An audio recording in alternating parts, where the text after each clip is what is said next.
Sixers, baby. Sixers shocking the world on Monday night. Sixers telling all the haters to shut the fuck up. Hey, it's not too often you get to see me and Ballpark Tommy with the gun show out tonight. I mean, geez. Yeah, no, I was going to ask a question. Why are you wearing not an undershirt there, adult?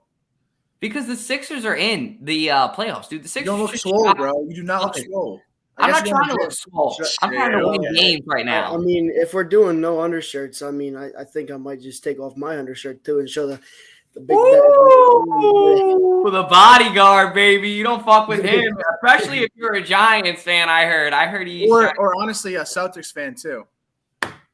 Who? Those are pretty bad too. That guy Bucci or whatever, he did kind of freeze up when he met you, but we'll get right into it because we got a bunch of people backstage tonight. We got a jam-packed show for you guys. Wednesday, May 3rd. Sixers are in the midst of the playoffs. We're talking about the Eagles draft. DeAndre Swift is an Eagle. A ton to break down, but let's go ahead and kick it off with the Sixers. Go ahead and bring in Philly Brandon and Michael Thorpe representing the Celtics. I mean, geez, this poor man's got to defend himself. But Philly Brandon, how you doing, man? Dude, I got catfish. You told me you wanted me to come in here, talk Sixers, which I'm happy to do. You did not tell me that I was going to have to ruin my Wednesday night in the presence of a sorry Celtics fan. I know why you didn't tell me. I understand. I wouldn't have come if you did. I just don't appreciate being lied to. I don't think he's still here. I don't think he even got to hear that because he's on his phone, so he's on and off. So make sure you let him hear that when he comes back. But go watch the live stream. You know where to find me. Yeah, no. I mean, the Sixers are looking good, and it was nice to get that dub on Monday without Embiid, and that now they're playing the brandly new MVP. So that's huge. How you feel about it? Yeah, well deserved, 1,000%. Oh, dude, I was talking about this. I got off another podcast. I was talking about the same thing. You guys are all, I think we're all Philly fans here. I don't know if he came back or not. There's a weird feeling in the city right now that we're like, Joel Embiid's better than us at every single thing. Like, I look up to Joel Embiid like a hero. And I also feel this weird, like, fatherly pride about him winning the MVP. Like, it's a really strange place to be emotionally. Yeah, I mean, it kind of spoke words when we saw him, the reaction. Spoke words. Spoke volumes. Volumes, there we go. Sorry. Him crying, like, when he got the call. Because he's worked so hard. The first player from Cameroon to win MVP. He was well-deserved of the past 2 years, and the Joker got it. But it's nice to see him what he deserves because that man means a lot to the team and to the city of Philadelphia, without a doubt. Yeah, I mean, it was super cool to watch that clip and see guys like Furkan's been with him the longest. I think right after him was Shake. Obviously, James Harden got him the Rolex. And, like, it's just cool to see, like, this team finally feels like a Philly team. And, I know I invest myself more in the Sixers than a lot of you guys do, like, throughout the regular season. But I can never remember the Sixers feeling like a Philly team. Like the Eagles are always kind of gritty and tough and like ready for like a street fight. The Phillies last playoffs, like, talking their shit, like nobody can kind of hang with them. When the Flyers are good, they're like that. And the Sixers have always had this like softness to them that was very un-Philly. And finally, this team, thanks to PJ Tucker, thanks to guys like Paul Reed, thanks to Embiid being like a more vocal leader, it finally feels like a team that we can rally around. It's like, yeah, they're one of us. It represents the city better. And I'm just so glad to see a tough, gritty, not soft Sixers team finally. And James Harden, man, I mean, leading the guys, showing them how to do it at the strip clubs. I mean, it all starts on what you do off the court. No, I'm just kidding. But yeah, I do think James Harden has a presence that we're kind of like, he's kind of quieter, but I think he brings a lot to the table too. And, yeah, like you said about PJ Tucker, that was definitely a veteran move he had on the bench last game where he kind of told Paul Reed, if you don't get these 2 boards, then we need to talk after the game. And he got those 2 boards that he needed. So he's stepping into that leadership role. He's been in the league quite some time. And to see that veteran come out of him and try to teach the younger guys was huge. Because we've always had a good team. It just never seemed to be gelling well together. And I think this team has cemented like those loose pieces together. Now there's leadership. There's these older guys helping these younger guys. So it's huge to see this happening now. without a doubt. Yeah, I mean, even last night, the end of the game, and I mean, I know Dalt was kidding, but that's Harden's reputation is kind of like, he comes to work, plays his 40 minutes or whatever, and then he just goes about his thing. And game one, the whole team's ready to celebrate, and Harden's kind of like, no, we haven't done shit yet. Like, get back in the locker room, get your head right. Like, that was a big move and not one you expect James Harden to make. But I think he's very acutely aware that this is his best shot. This is the most talented team the Sixers have had for as long as I can remember. I think this is James Harden's most talented team. That OKC team early on, but he wasn't really James Harden yet. Like, right. These guys know if they're going to win it, the Bucks are out of the way. Like, it's all right in front of them right now. I think it's this year or bust. And that's why I love it. And that's why I'm scared to death. Yep. Yeah. I mean, it's a feeling. Yeah. And I said, a couple weeks ago on our show, like, this is the first year I felt like confident in this team. Because we were like this the past 2 years. Oh my God, the team's so good. They're gonna win it all, and then they're second round out. Whereas this team that we have now, I feel like super confident. This is, like you said, Brandon, one of the best teams we've had in Philly and for the Sixers in quite some time. Yeah, I mean, look, anybody who's watched this team since the process doesn't count. We're in the playoffs. Anybody who's watched the playoff era Sixers, that. This team doesn't win game one any other season. That's just not the kind of team we had. We were the team where we'd be up 12, we'd be up 14, and we'd kind of survive. At no point were we the team that could be down 4 the whole game, down 2 in crunch time. James Harden hits a huge 3. Paul Reed gets the offensive rebounds, then proceeds to swish 4 huge foul shots. We just were never that team. So seeing them do that changed everything for me in this playoffs. This is a different animal. I can't compare it to any of the previous teams because we've never had that kind of makeup. So, I mean, that game meant everything to me. We can get blown out tonight, and I'm fine with it because I know they're going to come back in Philly and be fine. I mean, that atmosphere there, the Wells Fargo Center, everything that it brings to the table, they're going to be in a really good position to go ahead and take the lead. I mean, win at home. I mean, they just need to pretty much keep winning at home. And then they got to steal one more. But I do think that they are the overall better team than Boston when they're both complete. I think it's narrow. It's a slight edge. But I think that the Sixers have it. And I like what Brandon said. You wouldn't expect James Harden, the guy who wants to go to the strip club on the weekends, work hard, play hard. I get it. But you wouldn't expect him to be that vocal about it. You know what I mean? Like, hey, guys, come on. Stop slacking off. We haven't even started yet. It's almost like a job ain't done. Kobe type vibe. And it's a mature team. And Brandon, you hit the nail on the head. And that might have to be one of our quotes this week too, when you said it's right in front of them. And I love it, but that scares the shit out of me too. And I mean, it's all right in front of this guy too, but that's the piece that I love because I am so confident in this man and what he can do. I mean, I think it's all right in front of him and he's going to take it this year. I really do. I'm glad you said that because I know you guys live and die a little bit more on the hot take than I get to do on my usual podcast. So I'm glad you brought up, kind of hopping on Embiid's shoulders for the rest of the playoffs because I think that is the worst thing that we can do. I mean, we won on Monday without him, so that was a huge step in the right direction. Granted, it was for sure. He's a heartbeat of this team. Go ahead, Sean. Yeah, 100%. I mean, that game was huge. And for James Harden to step up like he did and have that vintage showing is very, very special. And now if I was Doc Rivers, I would have sat Joel Embiid today because you took one in Boston, which was the main goal, and then send him back for Friday. And I think it's Friday in Philadelphia. Yeah.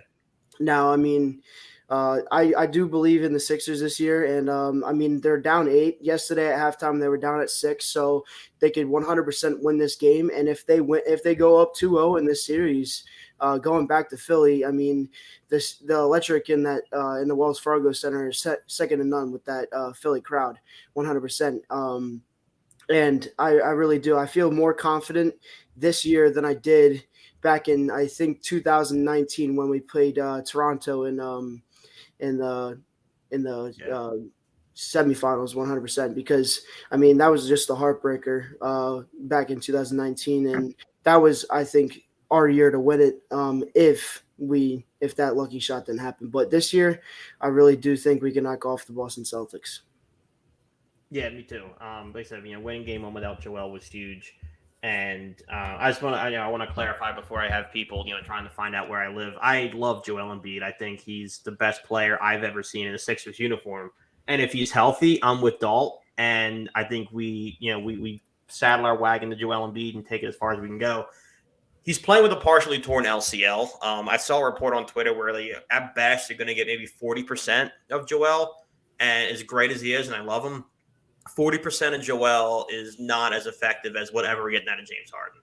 So I think I'll give you what he can.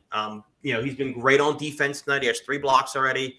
Take the defense, take the rebounding. If he can give you 15 or 20, that's great. But I don't think you run the offense through him until he's healthy again. Yep.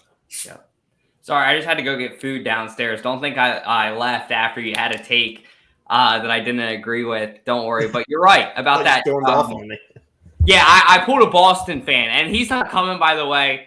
Just so you guys know, his phone wasn't working. But you're right. I mean, playing on an injury, look at it this way. Worst case scenario, you have 14 plus 5. You have 19 games left. Worst case scenario, right? Yeah. What's the likelihood that Joel Embiid can play 19 games? That probably not likely right now. You know what I mean? So it's like, how do you utilize him correctly? And that's kind of where I get scared a little bit too, because that's not Embiid's call. That's Doc Rivers, and that's the training staff's call. And that's where things get a little bit shaky. But it's definitely Embiid's call. He definitely wanted to play tonight. He definitely said, yeah, I'm playing no matter what. Knowing that he has the USA for sure. What were you saying, Sean? No, go ahead, Dal. Go ahead, Sean. Yeah, knowing that he has this injury definitely takes the downside, but it seems like he's playing well right now. He's going to step it up in the second half of the game 100%. But you got to think about it this way. He stayed healthy pretty much the whole entire season. He missed 7 games. So in my eyes, I think he could stay healthy for those 19 games and get the rest that he needs. If he would have sat today, which I wanted them to sit him, and I knew that they would probably lose because James Harden wouldn't drop 45 again. But that's the main goal, is that you took 1 in Boston, which was huge, and you set the tone. I really think that he could play through this. I think they have a really good shot at winning this. Well said for sure. And that's pretty much all we got for the Sixers tonight, guys. I don't want to take too much longer. I know they're getting back into it. I know that we got a lot of avid fans in here, but Philly Brandon, thank you for joining us, and tell everybody where they can find you guys too, and give you guys a listen on 2 Hours No Traffic.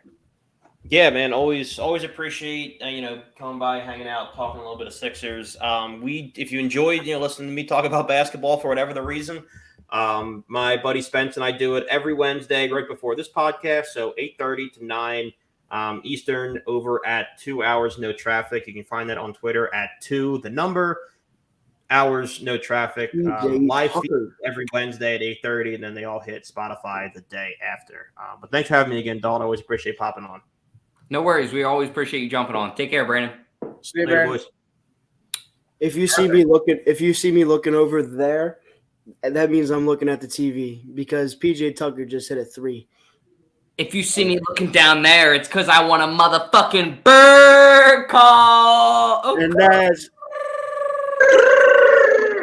what's up, Fitz? How you doing? What it do, guys? How are we doing? Fantastic. Nice, bro. It's good to see you. Hey, guys, man. Before we start, how about that draft? Yeah, yes, crazy. sir. Yes, sir. How about that draft? And P.S., let's go Sixers. But let's talk about that draft, right? I just want to say this. Sidney Brown. John Gannon, thank you for that, but I'm still coming for that ass. 20 pounds lighter. I'm still coming for that ass.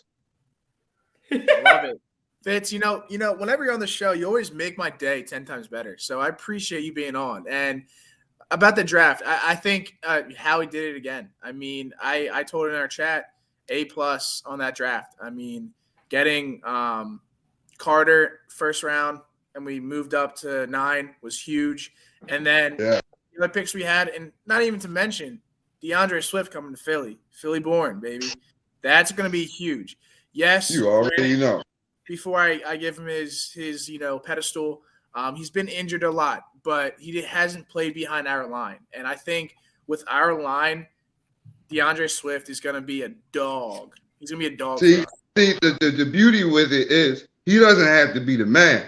That's how you're going to get hurt. He doesn't have to be the man. You're not going to have, it's not enough balls to go around for you to get hurt. Mm-hmm. So I think it's awesome. I think the same thing will go with Penny too. I think like who do you not double? Pick your poison.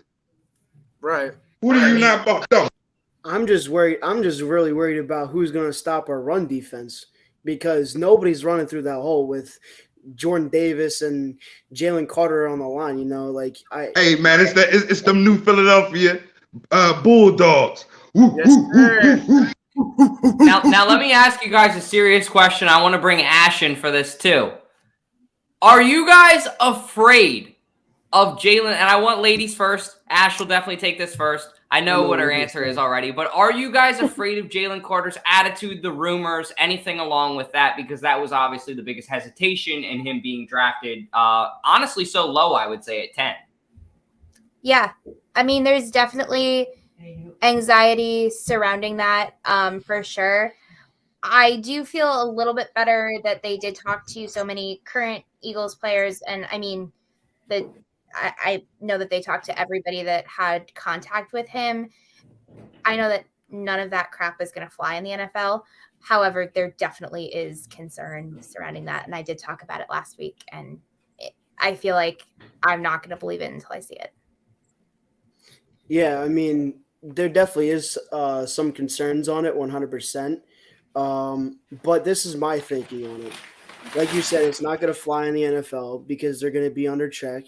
And also, there's really not many places to speed. You can't speed on the Schuylkill because it's always backed up. So, that's what I feel about it. And he's going to take it more seriously because, he's a big time player now.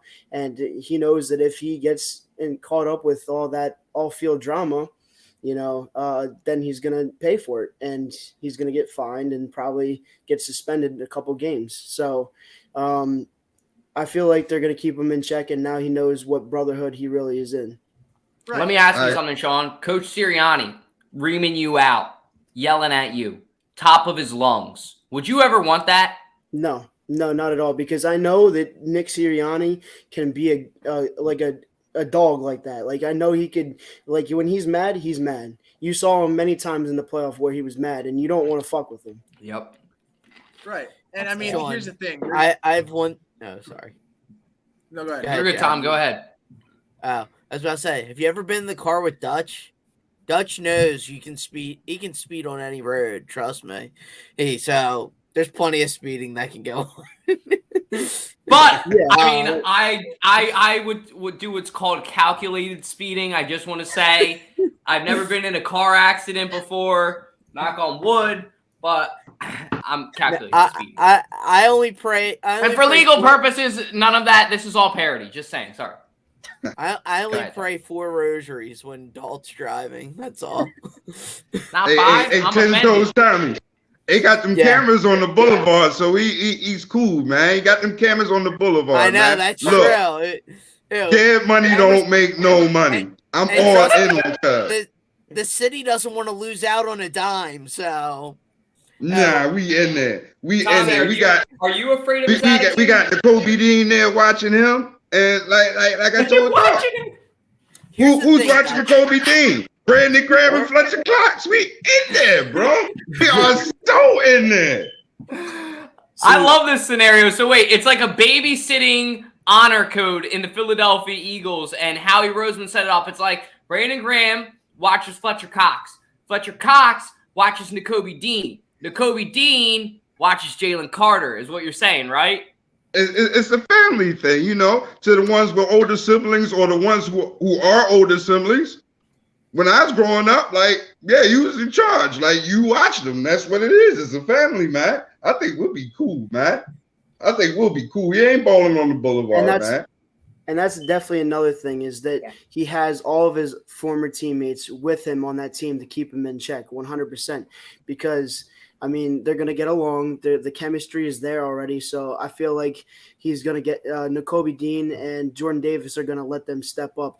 See, he might speed like everyone does, but I don't think he's going to pull a Henry Ruggs. Why do we keep coming back to speeding? Why don't we just get him a fucking SEPTA card for the year? Jesus Christ. Like, Is that touchy for you, D? No. I'm just saying that this poor man. In Georgia, I mean, people just drive like complete idiots. So Wait, I mean, did you Yeah, guys everybody say see you the never other day drove when in the guy Atlanta? went through It's crazy. Georgia. Did you guys see in North Philly when the car went through like 5 homes? And I saw somebody comment on there, and this is so fucked up. They commented, Jalen Carter has arrived in Philadelphia. And I'm like, this poor kid is never going to get away from, seriously, his whole career. So that's what I mean. Like, if you get him a SEPTA card, Give it till October. Give it till October. Motherfuckers, it's over. Give it till October. That's going away. It's going away. Give it till October.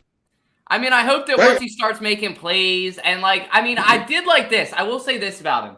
Him and Nolan Smith, literally their second day, and we'll kind of wrap up with this, but they're literally their second day. They're at the Eagles Autism Foundation, literally, like, hanging out with kids, making sure that they wasn't hanging out. They was being babysat. Well, yeah, that's true. They might have been, but hey, fuck it. If that's how they got to get babysat, man, that's what works in Philadelphia. It's like New England, kind of. Do your job. Do it. Let's do it. Guys, thanks for letting me on the show tonight. You know what I mean? I want to give a shout out to Memphis, Tennessee. I like to give a shout out to you guys. Gannon, I'm on that ass. I'll be seeing you soon. You understand? We might, you know, when August come, when training camp come, we might pop up. You know what I mean? Because I don't like the slick talking. And I know I was on the Fire Howie bandwagon like 3 years ago, but Howie's my man. That's like family. We can beef. We can't beef with outsiders. No, sir. No. Fitz, let me get one last. See you, Fitz. Bye, Fitz. Perfect. All right, guys. Now look at this, Tommy. I got a little surprise for you, buddy. I made a little. Time for Phillies talk with Bharp, Tommy. Junior Stitch. All right, Tom. We're gonna get in the first segment in a second. You like it? I'm just glad you finally got it right. That it's not. I put it all on one clip to make it fuck up proof. You see that? Yeah. But I will say, before you talk, Tommy, you forgot the intro for the call-ins, so you kind of fucked up still. Yeah, well, you know what? Go fuck yourself, because I don't even know if I have that, but you're a good point for, because who do we want to thank for that? El Diablo Burritos, best burrito. What do I want when I'm in the state of Delaware? Of course, El Diablo Burritos. Customer service always is serving your food with a smile on their face, asking how your day is, but their food is phenomenal as well. Their burritos are out of this world, one of the best burritos in town. Their queso is phenomenal. Their burrito bowls are amazing as well. When you're in and around Delaware, stop by your local El Diablo Burritos and tell them that 302BIRDS sent you. God bless. Go Birds. Thank you again, 302BIRDS to El Diablo. Appreciate it. Thank you. All right, Tom. We texted about it this morning. It was pretty fucking. I can't wait for this topic. I've been waiting all week for this topic. I'm just gonna go ahead and take it. Look. You want to bring Casey? Whoa! What did you call him? A what? A what? Clear space on your shelf and get ready to bring home a legend when the Phils host the Dodgers on Friday, June 9th at 7:05 p.m. And all fans 15 and over receive a Johnson Controls Dick Allen Bobble figurine. Order tickets now at Phillies.com. Dickhead, dick in mouth, things on my mind, Dutch. What the fuck? God, on national television. That wasn't. I fucking love it. That wasn't. You know why? Tucker. It wasn't? I read an article that said that it was this morning. Who No, was it? that's Ben Davis. Well, Ben Davis, man, fuck up of the year. It's like, do you remember when, like, everybody is here in high school? You got to get up. You got to do your presentation in front of the class. This is what I thought of. And, like, you're like up there and you're presenting and you're like, don't fuck up, don't fuck up, don't say a curse word. This guy literally had the biggest fumble of the bag, and it was fucking hilarious. I mean, I just feel bad for Dick Allen because he's probably just sitting there kind of like, I mean, I know it's not intentional. That's what me and Tom were texting about. But, like, he's probably just thinking in his head, like, Ben Davis, what the fuck, dude? Like, what are you thinking in your head while you're thinking about me? Dick and mouth? Plus, like, I feel bad for Dick Allen. Dick Allen, like, if you look back at his career, he's one of the best players of all time that no one ever talks about because he never got any media attention because he played in, like, the 50s and 60s when there was a ton of racism going on in the MLB still. Especially, I hate to shine another bad light on the Philly, but towards black players in the MLB, Philly was one of the most brutal cities to play in for black players. The clip from 42, that happened. That's immediately what went in my mind. Yeah, like, that was a real scene, like.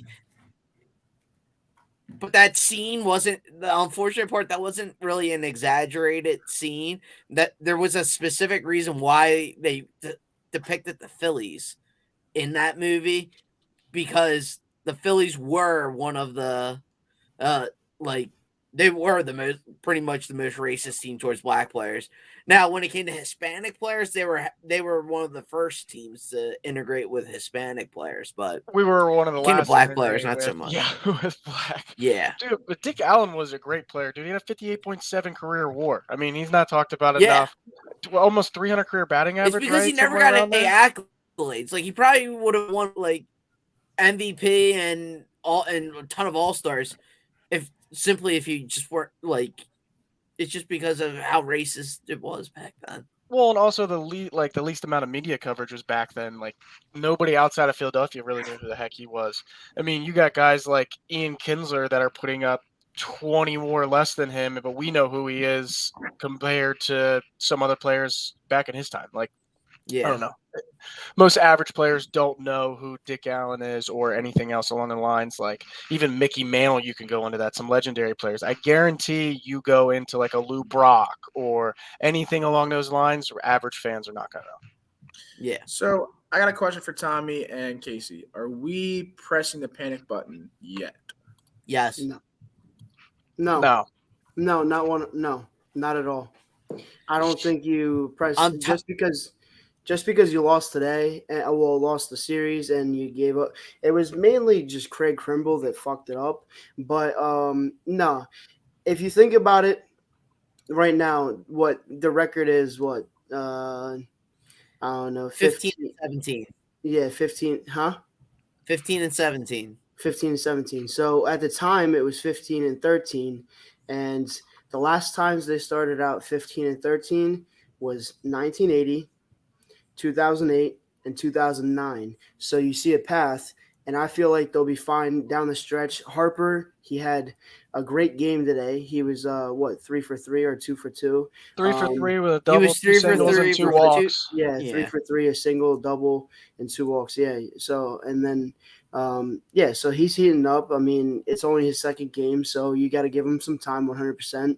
But no, yeah, I don't think it's that panic button yet. Once the weather warms up, I feel like they'll be hitting the ball pretty well.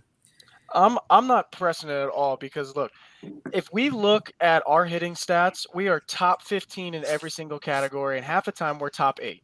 We are one of the best hitting teams consistently right now. Our fielding, which was a scare for me thinking coming into this season, is actually top 5 in almost every single category. However, pitching has been absolutely atrocious. We're bottom 5 in most categories, if not top 10 or bottom 10 in all. So that's the scary part. However, when we have guys like Matt Strahm that are somehow pitching well, I mean, it definitely blows when Craig Kimbrell can't find a strike zone and pretty much walks the bases loaded and gives the Dodgers a baseball game. But look, you got to figure it out. Guys had World Baseball Classic. It's a different kind of start to the season. Last year we were 23 and 29 before we fired Girardi, and we ended up going on a tear. Like, we've seen, remember Nationals back in 2019? I mean, it's not an ideal position, but teams have dug themselves out of these holes, and we're just in that wishy-washy point of playing 500 baseball. I'd rather have it now than in September. So from what I've heard past 3-4 since baseball started. We're saying that the Phillies aren't doing too well because the World Baseball Classic, because that wasn't a thing last year, and majority of the Phillies players, Phillies stars, played in it. So you think that's why we're starting off slow? No, Okay. absolutely not. I'm tired of using that as an excuse. That's just an excuse. How come the Pirates aren't doing terribly? How come? Name me one player on the pitching staff for the Pirates that played in the World Baseball Classic. Rich Hill. No, he did not. For what team? I think it was Team Canada, honestly. Hey, but hold on. You had Turner, Schwarber, Taijuan Walker, and Alvarado's been the best reliever in baseball. Oh, hands down. Hands down. And he pitched for Venezuela almost every game. So at some but then you have Taijuan Walker who looks like who serves up a home run every other pitch. Looks like he's down 75 down the middle. I don't think it has a correlation, is what I'm saying. I was just curious. I don't think it's a huge excuse or like it's the biggest factor of what's going on. I just think that for some guys, the mentality is definitely different from going from a spring training then into a regular season instead of going from spring training to the World Baseball Classic back to spring training, or maybe not even spring training again and just jumping right into the season. Some guys can handle that change of mental state. Some guys can't. It might take a little time to adjust. I mean, shoot, our pitching staff's been atrocious. So I hope it's somehow these excuses are right and they figure it the hell out. And that's not all. You know, you got Ranger Suarez coming back in that rotation. So I feel like once he comes back in, gets warmed up, you know, it's going to help out the other relievers to get some rest and maybe speed it up a little bit and help the Phillies out 100%. And then later down the road, when Andrew Painter's healthy, you got to see what he could do, because he might be in that rotation over, Bailey Falder, or, Bailey Falder might just go to the bullpen. They might just move some people around, but you got to give Andrew Painter a shot too. So I'm not really worried about the Phillies. It's still very, very early in the season. And I feel like, there's still time. I mean, Trey Turner's, yes, he's been in a slump, and he needs to pick it up. But Castellanos has been ripping the ball. Stott's, of course, doing what he does. And Bohm, he's stepping up too. So I really feel like they could be hot and cold. But yeah. I mean, hey, and like we said last week, it's crazy because Castellanos, this was like his make or break year, and he's been playing super well. I mean, he played decent in the playoffs, but I mean, this season, I don't know if it's because, his bat's connecting. He's playing well, making good defensive plays. Like, he's playing phenomenal this season so far. Our offense all across the board has been doing great. I mean, even some guys that are struggling like Schwarber and Turner, they still have really good OPSs. They're all putting the ball in play. They're all getting on base. It's just if our pitching can somehow figure it out and move up to at least top 15, we can start winning some ball games. But it's tough when your offense is trying to dig out of 5 or 6 run holes. And I'm going to ask this one last time, and then we can move on. So we talked about this multiple times last season. The pitching was a big issue, and then we thought it got solved in the offseason. I mean, didn't we agree that we got solved this offseason? With the bullpen? Yeah, the bullpen. The bullpen did. The bullpen's really not the issue because you have Alvarado, who's been pitching lights out. Sir Anthony Sillett's pitching lights out. Kimbrel blows. I already said Sir Anthony. Soto's been good, other than last night and one other outing in Texas. Those two were shaky, but since then he's been phenomenal. Even had Ortiz, who's been a pleasant surprise. Brogdon's actually been really good. Who? Brogdon. Yeah, Brogdon's been good. So all those guys have been good. Like, it's really just Kimbrel that's fucked up, and Marte as well. He's stunk too. But other than those guys, Marte is not even on the team anymore. Yes, he is. He got called back up. Yeah, he did. Was it today or yesterday? Yesterday he pitched. I know for sure. He gave up 4 runs yesterday. With Sean's point, like I agree that I think Ranger kind of changes this whole bullpen and this whole pitching staff in general when he comes back. I don't know if he's going straight into the rotation right away, but I think him coming back and having that kind of steady arm, I think that just changes a lot. If we can move maybe Falter to a long relief role, I think he might be able to produce better there, maybe be more of a lefty specialist in that kind of role. I don't think he's a starter. I think he's got good stuff to be a reliever, but I do not think he has starter material or starter stuff. Well, I think that's all we got. Thanks again, Casey, for coming on. You're always welcomed on this podcast for these Phillies. And text me because we want to play some golf this weekend. So absolutely. Can't wait to be on it next time, boys. Thanks again. All right. Thank you, Casey. We appreciate you. Thank you. Yeah, and also not only that, but the biggest thing today, not only just Craig Kimbrel, was Mundo Sosa making that error. Because if he doesn't make that error, you get out of the inning and you don't give up 2 runs. I know it was a hard hit ball, but you gotta field that. It's almost like a routine line drive, I guess. I mean, yes, it's a hard play to make, but I mean, you got to make it. So I don't think it was just all on Kimbrel to or Kimbrel, my bad. Yeah, to make that. I mean, yeah, he threw it and it was gone right off the bat. So, but I'm excited for this home series against Boston because Boston's not a very good team. You should get a sweep out of it. And then you got Blue Jays. Blue Jays are a very, very good team. So. And you know what we got for the Blue Jays? Perfect segment. Thank you, Sean. We got Dollar Dog Night Madness. I will try to be there on Tuesday. Shawnee Boy's going to try to be there. If you see that douchebag on the bottom left of your screen that's hanging out in the crowd of all those sexy dogs, that guy's not a dollar dog. That's all I'm saying. No, I'm just kidding. In all seriousness, we will be there. Every time it's fun.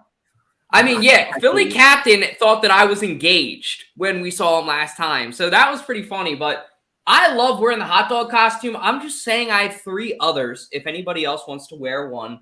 But Dollar Dog Night, I mean, it hasn't been a good start to say the least. The lines have been nuts. Some people have waited 8 innings for a $1 hot dog. I believe you can bring in your own hot dog, right? Yeah, but that's not the point of going to Dollar Dog Night. I get it, but at this point, it's just getting fucked. So you know what I'm going to do? I'm going to take my ass to Wawa. I'm going to get a couple hot dogs, maybe $1.25, $1.50 if, I'm like feeling $3. frisky. Okay, $3. I'm a tiny guy at least. I'm going to get 3 of them. I'm going to put them in tinfoil, and I'm going to bring them into the game, and I'm going to have a good time. And if I can't bring them in tinfoil, if that's the next thing you're going to tell me, I'm going to put them in a plastic bag. But long story short, Dollar Dog Night is like, it's like, we talked about it before, Tom. I remember I said it was like the night before Halloween, Mischief Night. That's what it always feels like. Like all the fuckers come out on Dollar Dog Night. First Dollar Dog Night. They make the dumbest decision yet. They decide to put Greek Night for all of the colleges on the same night of Dollar Dog Night. Place gets absolutely fucked. Like, there's a video of me, Philly captain, in the parking lot. Yeah, shit's fucking terrible. Anyway, then you got just all the college kids. Some kids waiting 8 innings for a hot dog. 8 innings. You don't even get to watch the baseball game at that point. Then moving on, you have people throwing food fights. It's just been a mess. And who's to blame? Hold on, that's a fake narrative. It wasn't a food fight. We now know the full story. Food was getting thrown at the end of the day. That is not a fake narrative. Food was being thrown, so call it what you want. But at the end of the day, who's to blame for it, Tom? The douchebags in the suits like Dutch. Like Dutch. It's always guys in suits that ruin everything. I got it. You're losing money on it. You're actually not losing money on a hot dog. Hot dogs still cost less than $1. Probably for how much they're buying them in bulk. It's probably 25 cents. Then for every hot dog, it probably costs them another 5 to 10 cents to actually cook it. So you're up to 35 cents. And then your labor included. There's another 15, so you're up to like 50 cents. So you're making 50 cents on like every hot dog, probably. And your bun, too. Don't forget about your bun. That's a cost. I was including that in the hot dog. And then the condiments. You think that they get all that for 25 cents? God damn. Probably for the bulk that they get. And it's called inflation.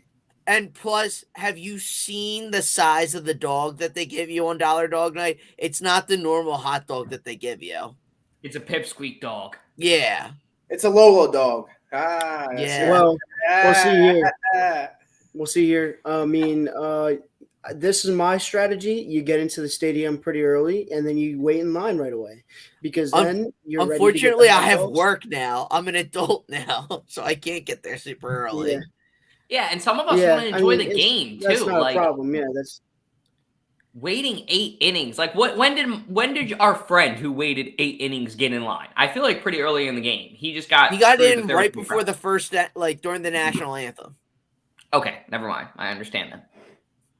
yeah. So that's I think that's the strategy, is to get into the stadium during like batting practice and then get some content in there. But then also you just wait in line. But I did see when they were like, it was the end of the inning and they were just showing around the stadium, like the fan view kind of thing. There is guys that walk around with hot dogs in the bags. Like Dutch said that they didn't. I saw some last Dollar Dog night, so hopefully they do it again this time, because maybe they didn't do it the first time, but They didn't do it they the first time. I Yeah, can so- guarantee you they didn't do it the first time. But the second time when I was watching, because I couldn't make it to that game, I did see the one guy. He was one of the workers that carries around the beer and stuff. He had a whole like cooler kind of thing full of hot dogs and giving them out. Fuck. So I feel like that's an easier way to do it now, because they noticed that, hey, people are waiting this long in line. So hopefully they do it next time, and then it will make life a lot easier. I can see that. But yeah, that's pretty much all we got for the Phils, guys. This is actually the perfect time as well to... Time for everybody's favorite part of the show, 302 Trivia, with your host, Jack Dorden, the mayor of Delaware. And again, thank you, Fantasy Football Network, for that sponsor. Tonight's question we got, or do you want to show do we have a leaderboard? Do we, or nah, we don't? Yes, we do. We actually do. Let me pull that up. Sorry. Checking in on the Sixers again, they're down 27. So, Jeez. it's my. 92-65, and it's the beginning of the fourth quarter, so they probably did lose this game. That's not good. Okay, as you can see, we got the fans at 4. We got KJ at 4. We got Sean at 4. We got Dalton at 4. I think Sean and Dalton at 3, so that's boosted. And then we got Ash, the leader, at 6. Ash is killing it. She hasn't got one wrong. So, tonight's question we have. I don't even know tonight's question yet. It's in the chat there, Tommy. Is it? I've had technical issues. No, it's not for me. Tom, listen. Open your ears. Listen. No. Which Eagles player was named NFC Player of the Year in 1980? Again, which Eagles player was named the NFC Player of the Year in 1980? I'm going to go with D, Randy Logan. C, Harold Carmichael. Wilbert. I don't know his first name. Wilbert Montgomery. Sorry. That's C. B is Harold Carmichael, and then A is Ron Jaworski. So let me read that again. So we got A, Ron Jaworski, B, Harold Carmichael, C, Wilbert Montgomery, or D, Randy Logan. Again. And next week we're going to teach them the alphabet.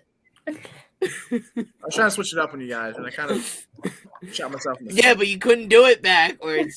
Right, it Tom. went D, B, C, A. You're done. You know who didn't shoot himself in the foot, Jack, during the draft? Howie. I mean, we won the draft, but besides us, who would you say won?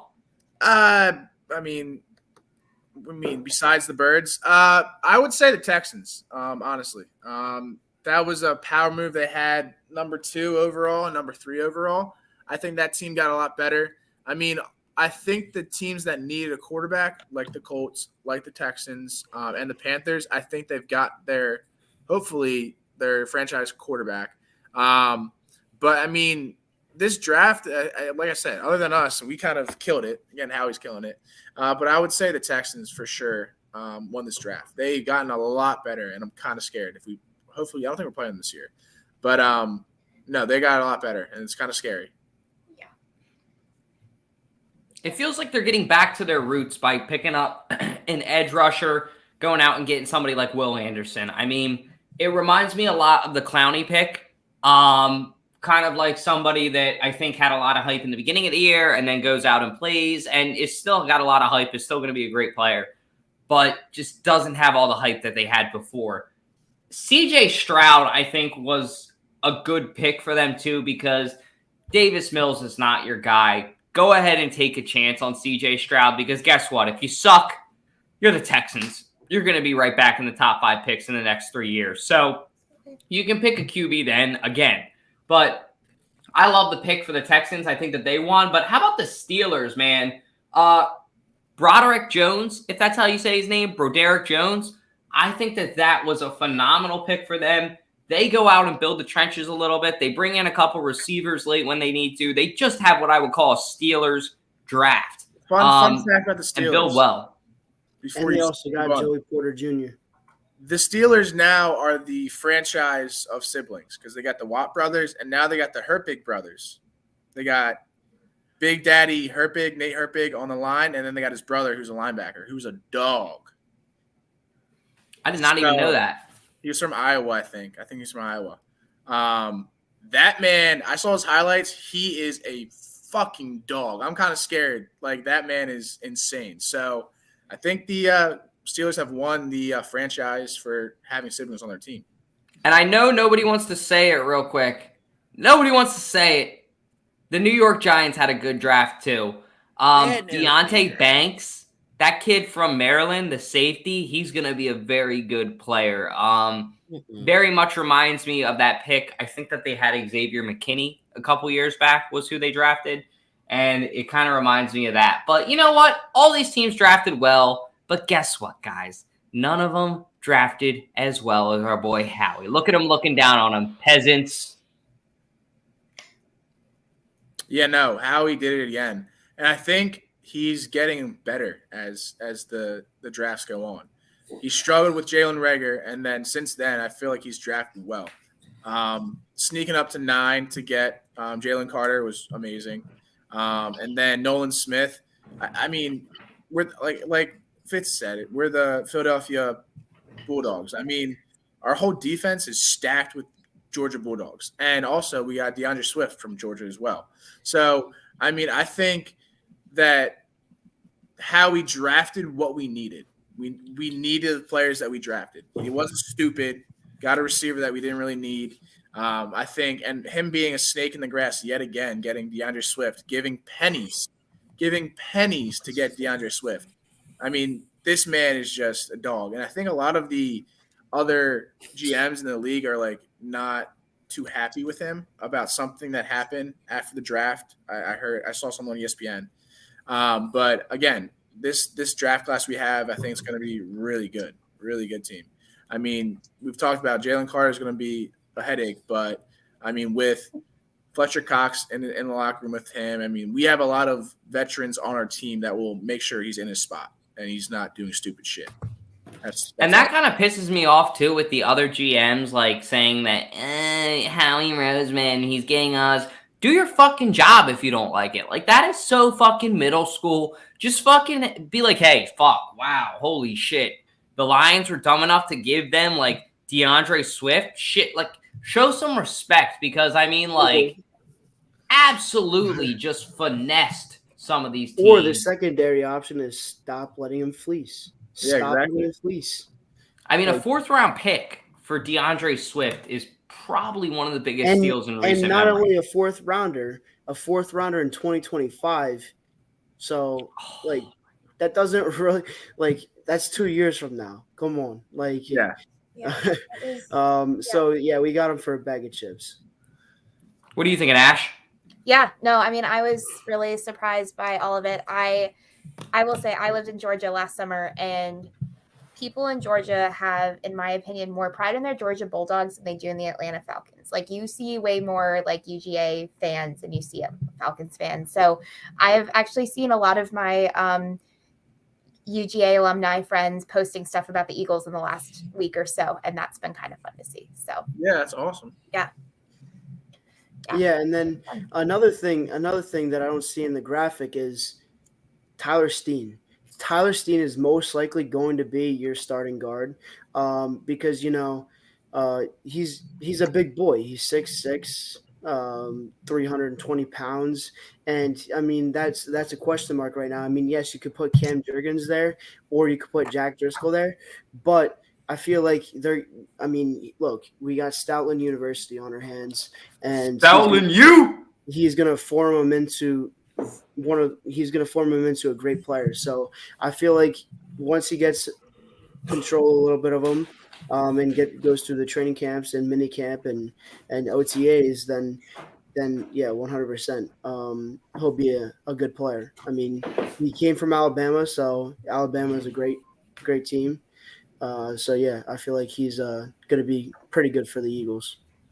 And one thing I just want to highlight here too before we move on to our next topic, if you guys take a quick look at this graphic, and if you see that gray line down the middle, the very thick one by the 0, that everything to the left is what's considered a steal on a scale of 1 to 15. The closer to 15, the bigger of a steal it was, or the better of a pick. Everything to the right of that gray line is considered a reach, so a pick that wouldn't have been good on a scale of 1 to 30. So like obviously, that big Dallas one all the way to the right was a terrible, terrible pick. I don't disagree with you, Tommy. I think that you're right, especially for where they got him. A lot of Dallas fans will disagree. One of the picks that you immediately think of as well is the Jahmyr Gibbs pick. I mean, immediately when the Lions picked him at 12, everybody went, what the fuck are you doing picking a running back at number 12, let alone it's not Bijan Robinson. Like, this guy would have been there at 30. You could have traded back and gotten more value. Jack Campbell, again, the Lions, but they're confident in their guys. And then a lot of people said Anthony Richardson as well was a reach. And I don't know if I agree with that, disagree with that, because here's what I wanted to say about this graphic, and I want to get your guys' opinion. I don't think that it's necessarily fair for critics, and I get it, we're in the media, we have to. Like, that's how we eat. But I don't think it's fair, or we should take these ratings as seriously in the NFL until these players pan out, because every NFL team's needs are different. Some teams need a quarterback. Some teams need a tackle. So I think where you pick some of these players, you can't really blame teams, in my opinion. Interesting. You say you don't worry about the stats or the numbers, because you always are infamous for posting stats on the show and like, oh my God, this is so cool. I don't really think those stats matter. Like you just said, you got to see how they play in the league. I mean, you're 1,000% right. But I just wanted to hit that point because you always are the stat guy and you just kind of – because the stats are what tell the story. I'm just saying that you can't say as far as they go to the NFL. Also, I think that the stats do matter just leading up to the NFL. Like once you get there, I think it's all on like, okay, you made it now. You're here. You're in the building. Now you got to restart. You got to go earn the rent every day. I just want to give a quick shout out to Ryan Swope because what he's spitting right now in the comments is facts. So Ryan, I appreciate you watching the show. Everything you're saying is 1,000% accurate. So appreciate. But I do not agree with the last one that he just said. Is that Jahmyr Gibbs is going to be the offensive player of the year? You're forgetting it's the whole offense. I mean, it's all the offenses in the league. So you got to think there's still Jamar Chase, there's still Justin Jefferson, there's still Jalen Hurts. You know, there's plenty of options. I mean, there's Christian McCaffrey.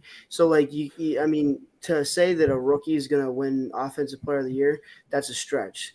And I mean, with going back on the Lions picking Jahmyr Gibbs, I know that they wanted this ship off DeAndre Swift, but I feel like they should have gone wide receiver or some more defense because, you know, they're I forget his name. The one receiver is suspended like 5 games or something like that because of gambling, I think.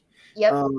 So I feel like, you know, the Lions are a great team and they're definitely a sleeper team because they had a great season last year, but I don't think they have enough talent to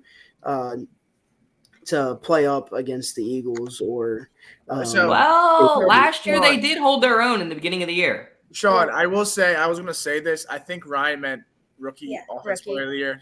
Rookie offensive player. There you go. Yeah. That makes more sense. I mean, he definitely has a shot at winning rookie offensive player of the year, 100%. Yo, what's up, bitch? How you doing? Hey, boys. How you guys doing? Hey, I'm great. How are you feeling when you saw this shit? I think he's a perfect fit. I think he's a really great fit. I think he's perfect, but I would have rather had a bigger back, but I'm happy with him. I mean, I just don't think Detroit really knew how to use them, but that also what we said about Reagor, and everybody said, like, you remember Viking fans saying, like, oh, we don't know how to use Reagor. Let's show you. And then they benched him after 2 weeks. So I'm actually really nervous on this trade. But at the same time, I think DeAndre Swift is good, and he's a homeboy too. He's from the city of Philadelphia. So I think he's going to play his heart out. There's no doubt about it. He's from St. Joe's Prep. Is he going to fit the system is the question. Can he run between the tackles? Is that the question? Or do we have to rely on Penny on doing that? So that is like the main question I have. Let me ask you this. He's a good receiving back. Yeah, no, he's good at the slant and things like that. Do you think, right now, in your opinion, your own opinion, even though your opinion is shaky at best, who do you think RB1's going to be? And RB2? You think and then it's gonna be Penny, or you think it's gonna be Gainwell? Gainwell in the third down. Okay. I was just curious because Penny's in short distance. I think he's going to be running through the tackles, but I would really like to see Swift run through the tackles too, because we have between the guard and center, because we have some of the best guards and the best center in the league right now. I'd like to use them. I agree. 1,000%. I think Swift is a better running back than Miles Sanders, though, hands down, night and day. Don't we all agree on that? I think. And if Miles Sanders just had that good of a year behind this offensive line, and this offensive line just got more depth, if anything, I think the sky's the limit. I know. This is the dangerous part about Swift is he can catch the ball and he can run routes. Miles Sanders could not. Miles Sanders could not get out of the backfield and catch a ball. Swift could actually go out and run a route. That is like the most scariest thing about this. Like literally, all right, you're going to guard Swift. You're going to get A.J. Brown. You have Smith. And then you have Dallas Goedert. Who's going to worry about now Hurts running the ball if it's an empty backfield? Now you have a middle linebacker, or are you bringing down a safety, and then you have A.J. Brown screaming down the line? The RPOs are going to be insane this year. It's going to be absolutely. Nobody's going to be able to stop that offense. I mean, there definitely will be, but I mean, they're just a solid offense. And I mean, you break it down. I love the move by bringing in DeAndre Swift. Yes, he's had plenty of injuries, but you got to break it down. They have DeAndre Swift, Rashad Penny, then you got Kenneth Gainwell, then you got Boston Scott, and then Trey Sermon on there, or whatever his name is. Yeah, Trey Sermon. I have a question for you guys. If you have to cut one of those running backs, who are you cutting? Boston Scott. Trey Sermon. Actually, Rashad Penny. Rashad Penny. Yeah, I would cut Penny. Why would you? No, Trey Sermon. You got to cut because you didn't really see. I mean, he's an okay back, but he's younger though. That's the thing. Like Rashad Penny. How old is Rashad Penny? Penny is really injury prone. Yeah. Penny tears. Rashad Penny's been in the league since like fucking 2016. That's my concern. Yeah. He's 27 years old as a running back. He's the same age as Ezekiel Elliott. Do you want Ezekiel Elliott on your team right now? Probably not. No. I'm just putting it in perspective. I don't want Dutch either. He's too thin. All right, here's hasn't had enough cane. I think Zeke is actually better than Penny. Like, I'd rather have Zeke than Penny. Yeah, no doubt Zeke's better than Penny. But I don't want Zeke or Penny. Frank. Come on now. And that's surprising. I'm not saying that. Okay. And I thought you were talking crazy. I'm just putting it in perspective, saying for you know what I mean? Like age. I'm just saying I don't want any 27-year-old running back personally because of age. Yeah, 100%. I mean, that's also crazy too, is that Zeke didn't get picked up yet by any team. And that's very, very shocking. But like I was saying, I think they have a very, very good running back core. And to split reps with each player, you know, it limits the injuries 100%. It definitely does. And with this offensive line, you know, they're going to protect. They're going to protect. So I don't think I mean, there's definitely a possibility. But, you know, like he said, that he's going to run hard because he's back in his hometown. But like I was saying, with those 5 running backs that you got right there, they're paying like $6.3 million total for all of them, and they're paying $6.9 million for just Miles Sanders over in Carolina. So it saves so much money just to have that many running backs. And it's DeAndre Swift wants to prove himself with this offensive line. He's right there. So I feel like let him do his 1 year thing, right? Yeah, like I feel go like, out, prove it. Can we talk about that? Go ahead. I feel like they're in a good situation. Can we talk about that question Ryan asked? About let's cue it back up. It's long, but there you go. All right, I have actually a great one for this. Go ahead. Please, if you want me to go. Go ahead. Take it, go. If you really think that our linebackers aren't good, you're actually insane. Nakobe Dean was actually ranked the number 1 linebacker in last draft for the pass. He actually had 5 interceptions with Georgia with that defense. And then you have White, who actually played a safety. By those two, they're already pass active players. Who, Kaiser White? He left. What's the other linebacker that we have? Help me. It's like fucking nobody. I think Edwards is he gone Edwards too? Yeah, Edwards is gone. He's in Chicago. Yeah, we have Nakobe Dean. Like that's it, pretty much. Yeah, that's why he brought it up. I mean, I think Nakobe Dean is actually a great middle linebacker. I think he's going to be a top prospect in this year. I think he's going to be doing great. I think another thing is we're going to have Ringo probably turn to safety. And then I think Blankenship is going to be out. I think Sidney Brown's going to take that over. And I think that team is going to play a lot of cover one. It's going to be man-to-man. And I think Sidney Brown or Ringo is going to play right up on the inside wide receiver. Yeah, no, and I mean, what's one thing? We got Nakobe Dean, right? We haven't seen him play a start game at all. We've seen him in preseason. And, I mean, it's a big role to fill. Yes, he's a dog. He was a dog at Georgia. But who's going to be that tandem with him? I mean, we don't really have a hole. We don't have anyone to fill in that hole. And I feel like Ryan said, they're going to have to get the ball out quick. I mean, our front four is going to be coming down their throats. So they're going to get the ball out quick. So I don't think we're going to have to worry about the pass that much because our front four is going to be insanely good. Yeah, I'm with Nady, baby. 127 more days till kickoff. And I can't wait for the season to start. That you saw, buddy, but I mean, Nakobe Dean wasn't on the field. You can't say, "Did you see?" when you say half of the players that aren't on our team wasn't on the field. You have Jalen Carter, Nolan Smith. Let's talk about it. And it's also his rookie year too. I think that they're and Gannon was our defensive coordinator. So one thing, Ryan, I think you got to ask is, what is your leader saying to you before the game? Because we've talked about it before. Jonathan Gannon literally said, I don't have a fucking scheme. So imagine just going up to your coach and being like, hey, coach, what do I do? And him just being like, planes, pew, pew. You'd be like, what the fuck? You'd probably do what Buda Baker did and be like, peace, I'm fucking out. This guy's nuts. So I think Sean Desai is going to be more of a relatable leader that these younger guys are more comfortable to talk to. And it's definitely not a weirdo, too. Yeah. I think our defense is just stacked, to tell you the truth. If you can't run the ball, you're not going to be able to run the ball against our D, especially between the tackles.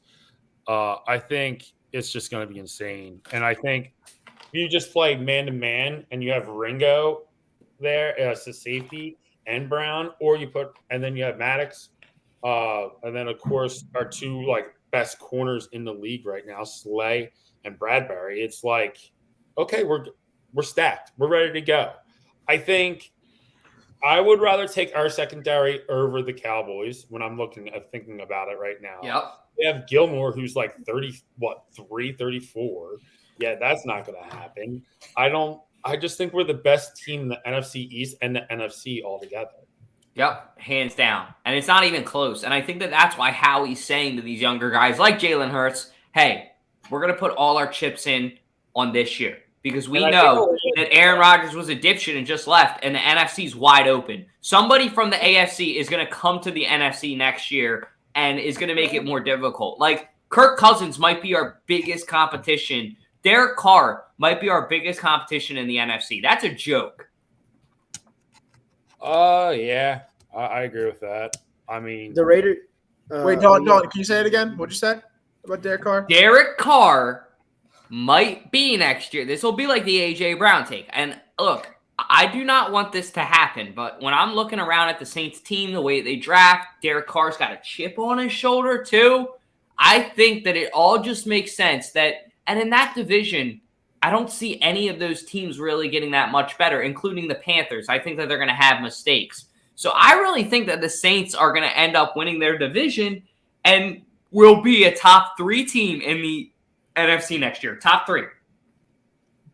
Shit. Cap. What? Go ahead. What? Laugh at it now. I got a time machine. A top 3 in the NFC, not the NFL, the NFC. So that means, hypothetically, hear me out, that they have to win their division, but they just have to be better than the next team that wins their division. So if it's, let's say, you got maybe number 2. I think it would be either the Lions or maybe the Seahawks. Like the Seahawks, then again, like Geno Smith is their QB. I'm not sold on him.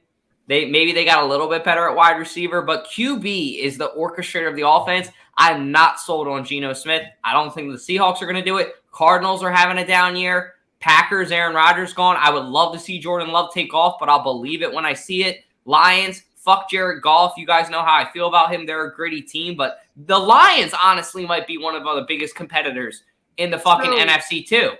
I will give you the Saints will probably be top 15, top 10 at best. In the NFL. Yeah. That would make them a top. They could be a top 3 team then.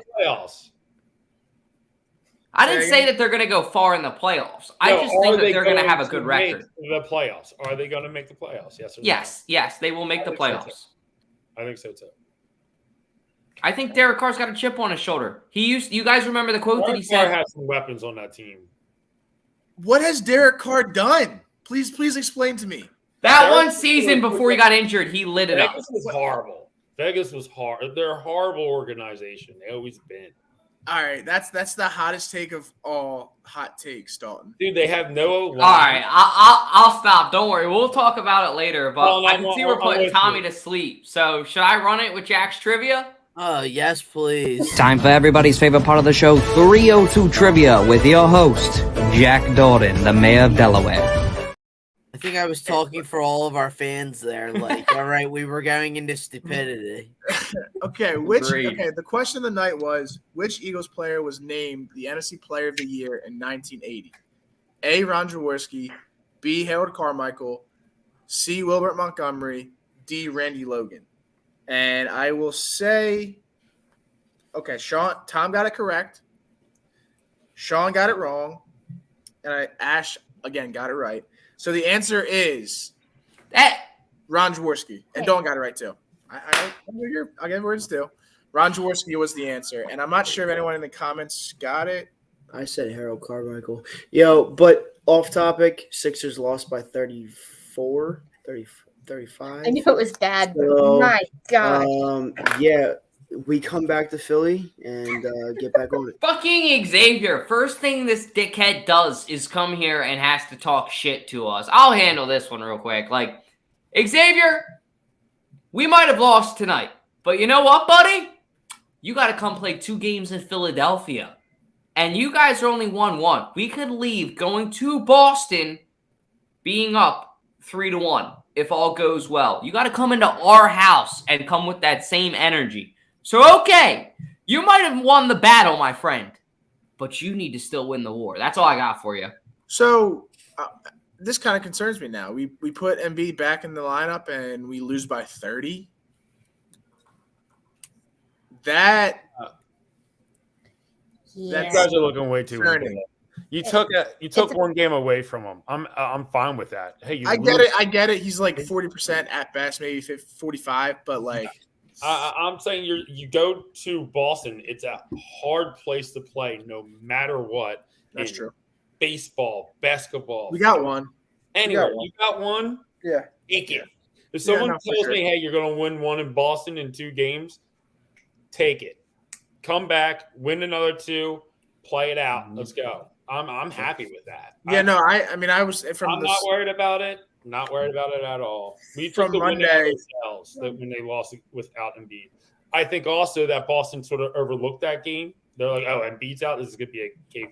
And you know what's crazy? That 30-point win they had, Jason Tatum was quiet. Like, he didn't score that many points at all. He had maybe 15. Dude, I mean, I just think we're so unorganized. I'm blaming this loss on Doc. Oh, shocker. Yeah, I'm blaming it on Doc. It was horribly coached game. I will say somehow I don't know how they won the other night, especially with the referees giving Tatum every call as soon as if you looked at Tatum funny, it was a foul. They literally threw Harden into the second level of the media underneath the basket, and there were no calls. All right. Well, Tom, I get that, Street but ball, those Dick. refs didn't really call shit at all. What are you talking about? That should have been Maxey was in foul trouble. That should have been a flagrant one on PJ Tucker by fucking hitting Tatum in the cock. He wound it up, hit him in the cock, and there was nothing. Like, he blatantly wound up and hit him in the cock. That's a flagrant. They didn't call it. He did not wind up. Where did he hit him? In the cock. He did not wind up. It was not malicious. I mean, dude, his arm was back here. He definitely saw him driving. I'm just saying. I think the refs called a good game. I think they called a horrible game in favor of Boston, and somehow we won. Tatum only had 7 points tonight, by the way. Tatum didn't play that great either, but I mean, no, the referees just help him. All right, well, do you have anything else, though? No, that's all we got, baby. So you do the honors. Frank, I love you. I wanted to see you for last Friday, so I was a little upset you didn't show up. That was the whole story. I talked to Dalton about that. Well, he might swing by soon, so stay tuned. Anyway, I'm not at my house. I'm in Maryland right now. So, Josh, if you can hear me, it's an outro, not an intro. Hit that outro, please.